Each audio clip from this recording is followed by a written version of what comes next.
Hi everyone, I am Mushtaba. Hope you're doing well. In this tutorial, we're gonna take a closer at Primavera P6 and explore what this option, resource curve in the Enterprise tab does. For this demo, I created a simple project where we plan to purchase some equipment and install it during the construction phase. Before we dive in, let's talk about why and when we use resource curves. Imagine this activity for installing pipe racks. I've assigned two resources, a work crew and a 5-ton machine that will assist them. The activity duration is 20 days and both resources are scheduled to work 8 hours per day. Let's see what a resource curve is and how it works. The resource curve comes into play when we ask, will the work be performed linearly across the activity, or is it possible that the crew takes some time to get familiar with the site, so they start slower and gradually increase productivity toward the end? In our pipe rack installation example, the crew is assigned in the Resource Assignment tab to work 8 hours per day. Based on our understanding of their efficiency and the site, we might want them to start slower and gradually work harder as they gain experience and as they become more familiar with the work environment. So, what's our purpose? Our goal is to say that the workload mostly falls on the second half of the job. This area, as you can see. Okay, Primavera provides several predefined S-curves like front-loaded, bell-shaped, backload, and others. We want to create our own custom curves. But how? Come with me, please. Scroll down in this tab and you can see my own curves. Okay, close this window, go to Enterprise tab and click on Resource Curves. As you can see here are some predefined curves that Primavera has been generated for us. I want to create a new one. Click on Add and you can here choose your template. I select this one and I'm gonna rename it to new, for example, for pipe rack. Okay, and then I can modify it however I want. Means I can set the workload however I like with new setting. Let's continue and click on modify. You can see this chart. Notice the default template might do the opposite of what we want. For example, front loading the work so early days have higher effort. We want the opposite, less effort initially, increasing toward the end, similar to a backload curve. But I'll input my values manually. You can adjust day by day to reflect how the team's productivity grows over time. But let me show you this template for a moment. It's much closer to my preference, but in the end, I want to create a completely new one. So I'm going to close this window and modify my own template. Okay, click on modify, and now I know what I want. Take a close look at this. I'll adjust the numbers so that the workload in the first third is lower and then gradually increase it.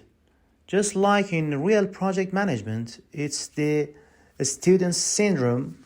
No matter how much time we have, we end up doing most of the work at the end. Pretty heavy, right? Pay attention to the slope of the curve. I'm making sure the total adds up to 100%. Okay, it's almost done. I'm creating my own curve now. Just let me make a few more adjustments. Okay, this one to 4.5, and the last one is 4%. Okay, as you can see, our curve shows that the workload and volume of work gradually increase, reaching their peak in the middle third.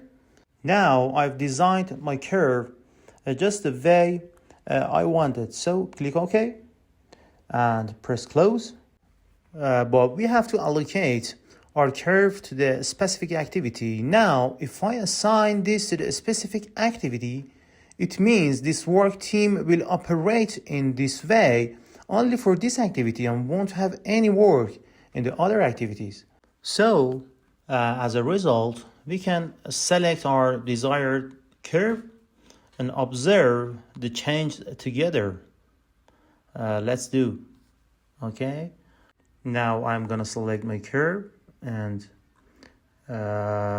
check the result. Instead of 8 hours per day, the software now distributes hours according to your curve. Some days may show 11 or 12 hours. This demonstrates the power of resource curves in optimizing resource allocation. That's very nice. But we really need to be careful about where and to which resource we're assigning this. There is an important point here. Before applying it, make sure you analyze carefully. Overallocation might occur. For instance, if a resource is capped at 8 hours per day, so let's go to the Activity tab to check a few things together. Press Resource Usage Profile and select your resource. And as you can see here, we have overallocation. And it means this specific resource is working with more than the amount we actually have available. So pay attention here. We have to neutralize this overallocation. We have many ways actually, but here I want to change their maximum availability. Okay, as you can see, this horizontal black line represents my resource availability limit. Wherever it's exceeded, overallocation has occurred. So we need to do something about it. This 20.8 is the maximum amount we need. So we go to resource sheet, and from this field, I change maximum unit per time to 21. And now there is no more red areas that shows overallocation. But keep in mind, this is just a quick workaround to solve the issue. I just wanted to show it to you. Today we are not doing resource leveling. I'll explain all the methods in detail there. Now friends, let's move on to costs and see if it's distributing the same way or not. To check the costs, go back to the Resource Assignment tab, then right click here and press Spreadsheet Fields, choose Customize, and from this box, select Cost Options and Budgeted Cost. Press Apply and OK. And now you can see cost distribution. As you can see that it's also distributed in a curve just like the units. Now, if you want to revert it back to the normal state, it's easy. Double click here and then find your resource and press remove.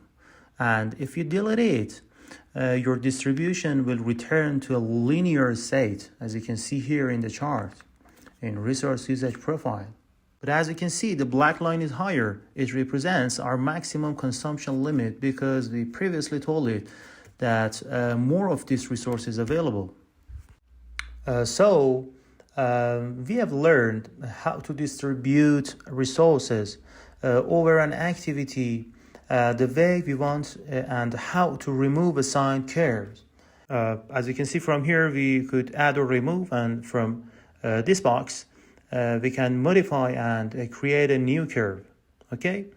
For the next step, I want to show you another example that could be interesting.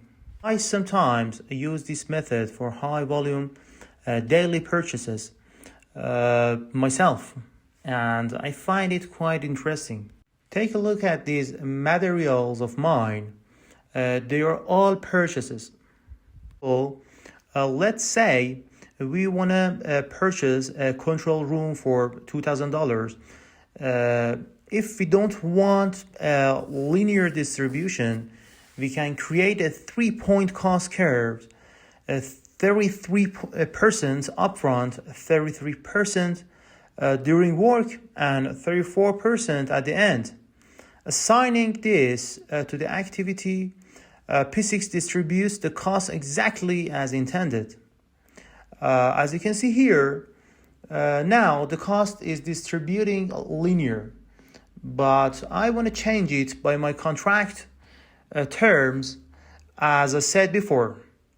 To do this, I have to go to resource care, and from here, as you can see, I have defined procurement template.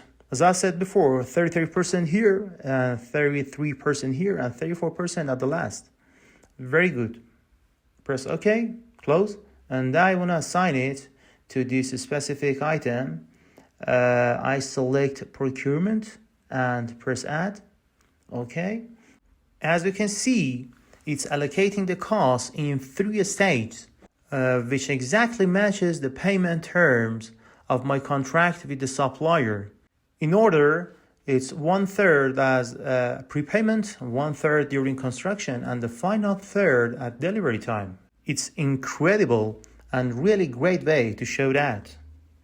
You can also check it in the activity usage profile chart. Okay, let's go to the activity tab, and from here press on activity usage profile. Okay, find your activity. Give me a second. I want to turn back into resource assignment sheet to be sure about. Yes, it was manufacturing. Okay, go back to activities, manufacturing, and as you can see, these columns are exactly my contract payment terms, and here they are displayed correctly. This is excellent. You can also use the activity usage spreadsheet to monitor results and check it again. So today we learned why resource curves are important, how to create a custom curve like front load, back load, 3-point distributions, assign it to an activity, and even distribute costs non-linearly. This helps you optimize your project management planning. Just remember, resource allocation is a very important topic in project management, and it takes years of practice and effort to master it completely. Thanks for watching. Don't forget to like and subscribe for the next video. See you soon, guys.